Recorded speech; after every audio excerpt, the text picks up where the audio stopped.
All right, as a leader, you're making high-stakes calls every single day based on the economy. But let's be real, there's so much noise out there. How do you cut through it all and find the signals that actually matter? Well, that's what we're going to do right now. We're going to build an executive's economic dashboard, a simple, clear way to see the forces that are shaping your business. And that, right there, is the core challenge, isn't it? Every big decision you make, we're talking pricing, expansion, new investments, it all comes down to how you read the economy. The signs are everywhere, sure, but figuring out what they mean, that's the tricky part. So let's get into it. Let's build a framework to make sense of it all. Now look, the goal here isn't to track every single economic data point out there. I mean, that's just impossible, right? The real goal is to take all that chaos and boil it down to a few key things you can actually watch. We're going to build a dashboard that focuses on what really counts: your markets, your costs, and of course, your customers. Okay, first things first. Let's look under the hood. You know, every economic dashboard, no matter how fancy it looks, is really built on just a few basic principles. This is the engine that makes everything else go. And it all starts with this one big idea: scarcity. I mean, the simple, fundamental fact that we can't have everything we want, that's the whole reason economics is even a thing. And for your business, this is the absolute root of your strategy. You've got limited resources, time, money, people, and you have to make tough choices on where to put them to get the biggest bang for your buck. So think of these as the two main dials on your dashboard: supply and demand. It's this constant push and pull between them that sets the price for literally everything your business touches, from the materials you buy to the people you hire. And as a leader, your job isn't just knowing where that balance is right now, it's about trying to figure out where it's going to be tomorrow. And what makes this whole exchange possible? Money, it's just the lubricant, you know? It keeps the gears of the economy spinning smoothly. It's not the wealth itself. It's just the tool that gets rid of the friction so markets can work fast and at a huge scale. All right, so we've got the basic engine down. Now it's time to add the gauges to our dashboard. These are the big picture numbers that tell us how fast that engine is running. You know, whether it's getting hot or starting to cool off. They give us a sense of the overall health of the whole system. Okay, let's talk about a number like this: $34 trillion. That's the US national debt. And I know a number that big can feel totally disconnected from your day-to-day business. But trust me, it's a super critical gauge on our dashboard. Why? Well, because a government's debt has a huge impact on future tax policy, where interest rates are headed, and the long-term stability of the currency you're doing business in. It matters a lot. Probably the most common gauge you hear about is GDP, gross domestic product. But here's the thing, it's not just some static number. It's a formula. And that formula tells a story. As a leader, you can actually use this to diagnose what's happening in an economy. Is growth coming from consumers buying stuff? That's C. Or is it being driven by businesses investing in new equipment? That's I. The answer to that question has massive implications for your own strategy. Next up, inflation. We track this using something called the Consumer Price Index, or CPI. Basically, it just measures how prices are changing for a basket of stuff people normally buy.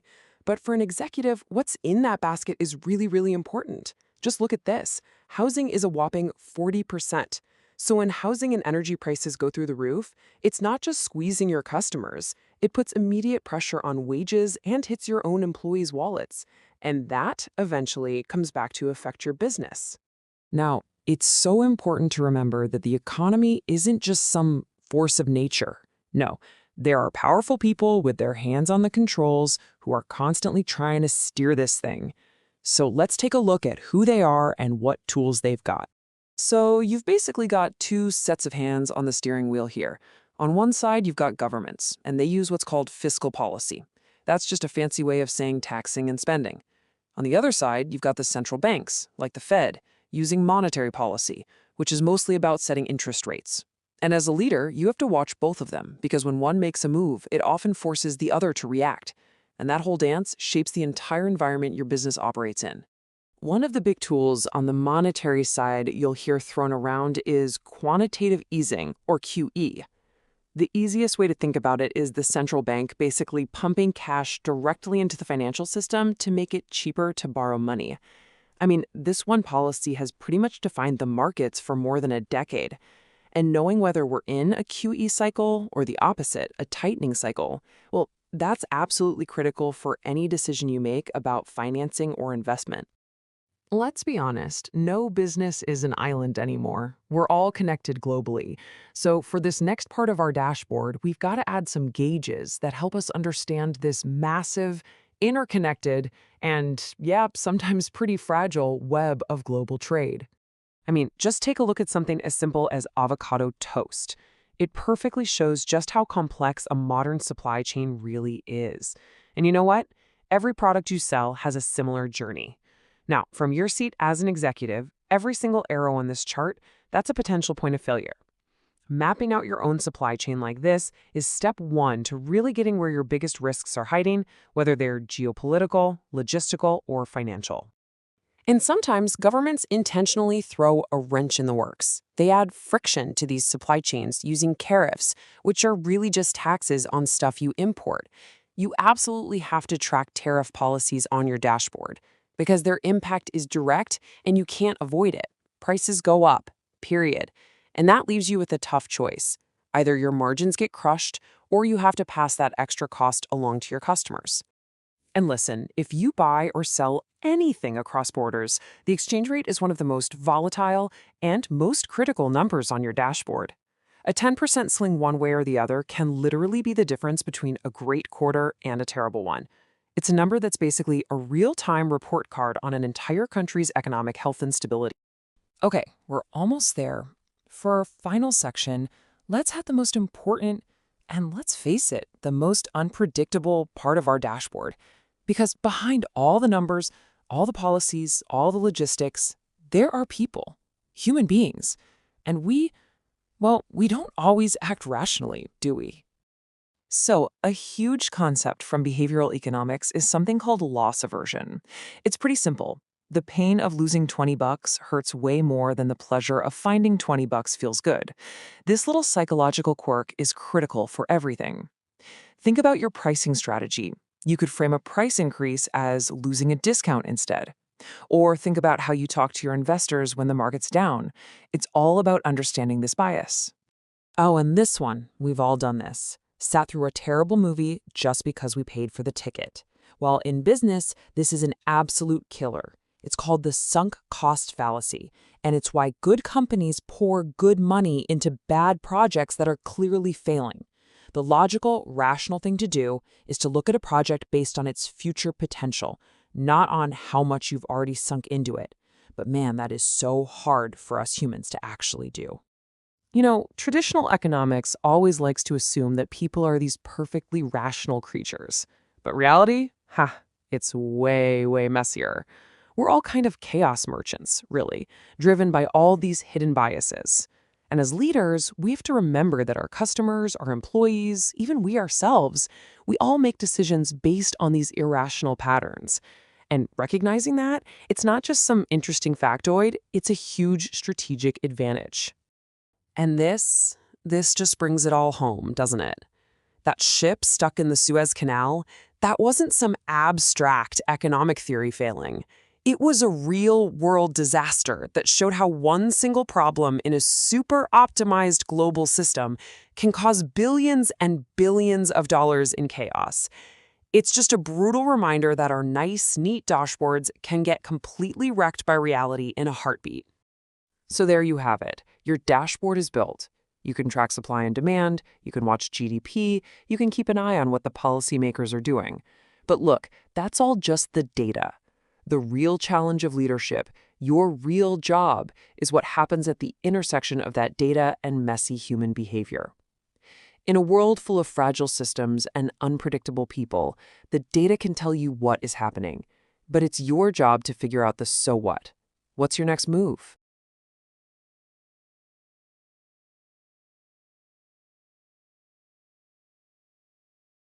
All right, let's do this. Today we're going to try something ambitious. We're going to tackle all of economics in just 5 minutes. I know, it sounds kind of crazy, but you'll see it all boils down to one very simple, very human idea. And that's it. Seriously. That's where it all begins. This basic, universal truth that we all just want stuff is the engine that powers our entire economic world. But it also creates one giant fundamental problem. And that problem is scarcity. If we had infinite pizza and infinite iPhones, economics as a field just wouldn't need to exist. But we don't. We can't all have everything we want all the time. And that single, simple conflict forces us to make choices. And economics, well, that's just a study of how we go about making those choices. So let's start small, with you. How do your individual choices, the ones you make every single day because of scarcity, eventually scale up to create the massive, complicated markets we see all around us? Well, every choice you make has a kind of a hidden price tag. It's called opportunity cost. Right now, by choosing to watch this, you're giving up the next best thing you could be doing, which, let's be honest, is probably watching cat videos. That trade-off, that's at the core of every single economic decision. This idea of trade-offs leads to something really cool, comparative advantage. It's the whole reason we trade with each other. And here's the kicker. It's not about being the best at something. It's about being the least worst. It means even if you're not a genius at anything, you can still contribute by focusing on whatever you have the lowest opportunity cost for. Okay, so how do all these individual choices and trades get organized without turning into total chaos? It really comes down to one powerful, simple rule. People respond to incentives. This is like the invisible gravity that guides everything we do in an economy. And the biggest incentive of all is price. It's the great communicator. Think about it. For you, the buyer, a low price is a huge incentive, a green light to buy. But for the person selling, a high price is their green light. It's this constant tug of war that creates supply and demand. Eventually, that tug of war finds a sweet spot. It's called the equilibrium price. It's that kind of magic number where the market just clears. Every person who wants to buy something at that price finds someone who is willing to sell it. Okay, so that's how markets work on a small scale. But let's zoom way out. How in the world do we measure the economic health of an entire country? We do it with this. This might look a little intimidating, but it's probably the most famous equation in all of economics. It's for GDP, gross domestic product. It's the headline number, the total value of everything a country makes and sells in a year. And in plain English, here's all it means. C is consumption. That's just you and me buying stuff. I is investing. That's businesses buying stuff. G is government spending. And that last bit, X minus M, is just our net exports, the stuff we sell to other countries minus the stuff we buy from them. Add it all up, and you get GDP. But, and this is a really big but, GDP is not the whole story, not even close. It's a useful number for sure, but it can't measure things like happiness or the value of unpaid work or, whether what we're actually producing is a good thing. At the end of the day, it's just a number. So if you think of the economy as this giant, complicated machine, who's got their hands on the controls trying to steer it? Well, that would be governments and their powerful friends, the central banks. They've basically got two big levers they can pull. You've got monetary policy, which is the central bank's job. They mess with interest rates and the money supply to speed the economy up or slow it down. And then you've got fiscal policy. That's the government deciding how much to tax us and what to spend that money on. So what happens when monetary policy goes completely spectacularly wrong? You get this number. No, that's not a typo. That was the annual inflation rate in Zimbabwe back in 2008. It's a terrifying example of hyperinflation. What happens when way too much money is printed to chase way too few goods. And on the other side, what's the long-term result of decades of fiscal policy? Well, you get this number, the U.S. national debt. It's the grand total of all the money the government has borrowed over the years to pay for all its spending. Now, a massive number like that doesn't just exist in a vacuum. It's all tied into this huge, complex web of other countries. So let's zoom out one last time, from the national to the global stage, and see how this whole thing fits together. And we're back to comparative advantage again. On a global scale, countries trade so they can specialize in what they're least worst at. And that's great. It usually means lower prices and more choices for all of us. But, and it's a big but, globalization isn't perfect. It can also mean jobs get moved around, and it can make inequality worse. And you know what? This incredibly complicated global machine can be shockingly fragile. Just think back to 2021. It took just one single container ship stuck in the Suez Canal to block about 12% of all global trade. One boat. It brought a huge chunk of the world economy to a grinding halt. All right, now for what I think is the most interesting part of all. Why do our neat, tidy economic models sometimes just completely fall apart in the real world? Well, the answer isn't in the math. It's inside our own heads. You see, a lot of traditional economics is built on this idea of a perfectly logical, rational human. But we all know that's not how people really are, right? We're more like chaos merchants. We're irrational. We hate losing way more than we enjoy winning. We stick with bad decisions just because we've already invested time or money. This is the amazing field of behavioral economics. So when you put all these concepts together, scarcity, incentives, our weird human brains, they get organized into big systems. And broadly speaking, there are two big answers to that original scarcity problem. There is capitalism, which is all about private ownership and markets, and then there's socialism, which focuses on collective ownership and central planning. The truth is, though, pretty much every country on Earth is a mix of both. Which, of course, leads us to the ultimate question.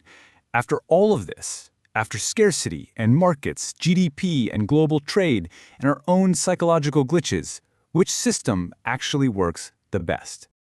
And this is really the most profound takeaway of all. There's no single perfect answer. Every economic system out there is just a different attempt to answer the same three fundamental questions we started with. What do we make? How do we make it? And who gets the stuff? And so far, nobody's nailed it perfectly. Thanks for digging into this with me.